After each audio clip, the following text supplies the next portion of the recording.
નાકની ચૂની, આપણે સોળસરગારની વાત કરી રહ્યા છીએ ને, એમાં નાકની ચૂની વિશે જ્યારે વાત કરીએ ત્યારે એ ખાલી શણગાર નથી, એ તમારા હોર્મોન્સને બેલેન્સ કરવા માટેનું ત્રાજવું કહી શકાય.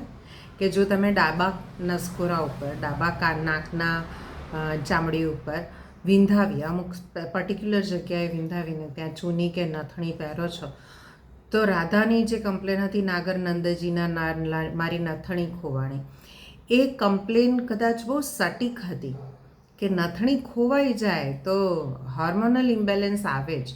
અને હોર્મોનલ ઇમ્બેલેન્સ ના આવે એની માટે શું કરવાનું છે? તો કે ડાબી બાજુ સરસ રીતે જ્યાં એક કવ આવે છે, એ કવ અને ઉપરથી નાકની ઉપરથી જે ગોળાકાર છે, એ બંનેનો જ્યાં મિલનની જગ્યા આવે છે, એ જગ્યા પર જો તમે નાક વિંધાવો છો અને ચૂની કે નથણી કે તમને જે પણ ગમતું હોય ધારણ કરો છો, તો એનાથી તમને પીરિયડ્સના ટાઈમે દીકરીઓને જે દુખાવો થતો હોય છે એ નથી થતો, હોર્મોનલ ઇમ્બેલેન્સ નથી થતું, જે અત્યારના જમાનામાં ખાણીપીણીને લીધે થઈને ખૂબ સહજ થઈ ગયું છે. બહુ જ બધી દીકરીઓને પ્રોબ્લેમ હોય છે હોર્મોન્સના, એ નથી થતા.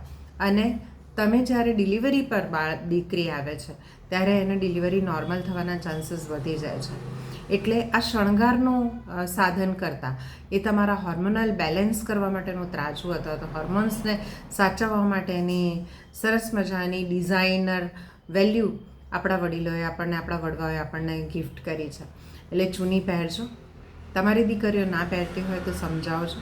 જેમ આપણે ચાંદલાની અને ચોટલાની વાત કરી, એવી રીતે ચૂની માટે પણ આ બહુ જ ખૂબ જરૂરી વાત છે અને એને સ્વીકારી અને આગળ વધજો.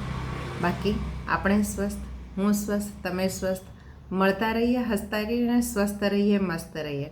જય હિન્દ.